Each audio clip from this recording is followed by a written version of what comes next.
नमस्कार, आज आपण बटर गार्लिक ब्रेड स्टिक्सची रेसिपी पाहतोय। खूप छान लागतात हे, एकदम क्रंची आणि गार्लिकचा छान फ्लेवर येतो त्याच्यामध्ये। ते 4 ब्रेड घेते, त्यासाठी 2 चमचे लोणी, लसूण पाकळ्या 8-10 घ्यायचे आहेत, ओरिगानो आणि चिली फ्लेक्स। लसूण आपल्याला बारीक खिसणीने असं खिसून घ्यायचं आहे आणि लोण्यामध्येच मी ओरिगानो आणि चिली फ्लेक्स घातलेला आहे आणि त्यातच आता लसूण खिसून घेते। लसूण खिसून झाला की ते चांगलं मिक्स करून घ्यायचं आहे, सगळं एकजीव करून घेऊयात। तुम्ही असं चांगलं फेटून एकजीव करून घेतले। यामध्येच बारीक चिरलेली कोथिंबीर घालायची, चमचाभर कोथिंबीर घातली आहे, तीही मिक्स करून घेऊयात। तवाही मी गरम करायला ठेवला आहे।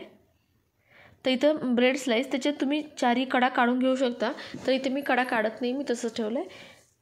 तर आता एक चमचाभर हे जे लोण्याचं मिश्रण आहे ते ब्रेडला चांगलं पसरून घ्यायचं, पूर्ण व्यवस्थित स्प्रेड करून घ्यायचं आहे आणि एकाच साईडला लावतोय आपण। आणि खूप जाड थर नाही द्यायचं, पातळ थर द्यायचं आहे, नाहीतर हे जे आपले ब्रेड स्लाइस आहे ते सॉगी होऊन जातील। तर हलका क्रंच हवा आहे आपल्याला आणि गार्लिकचा फ्लेवर हवा आहे। जेव्हा आपण ही लोणी लावलेली आणि गार्लिक लावलेली साईड तव्यावर टाकू, ज्यावेळेला रोस्ट करू ना, त्यावेळेला तर गार्लिक असं छान फ्लेवर देतं, त्याचा कच्चापणा पण निघून जातो। आता मी तव्यामध्ये थोडंसं लोणी घातलं आहे आणि ज्या साईडला आपण लोणी लावलेलं नाही आहे किंवा गार्लिकचं जे लोण्याचं मिश्रण आहे ते लावलं नाही, ती साईड मी तव्याच्या खालच्या साईडला घातली आहे आणि सगळे पसरून ठेवलेत। 1-2 मिनिटांनंतर आपल्याला बघायचं आहे, जास्त क्रिस्पी करायचे नाहीत आपल्याला, कडक असं टोस्ट नाही करायचे, हलके हलके क्रंच आला पाहिजे।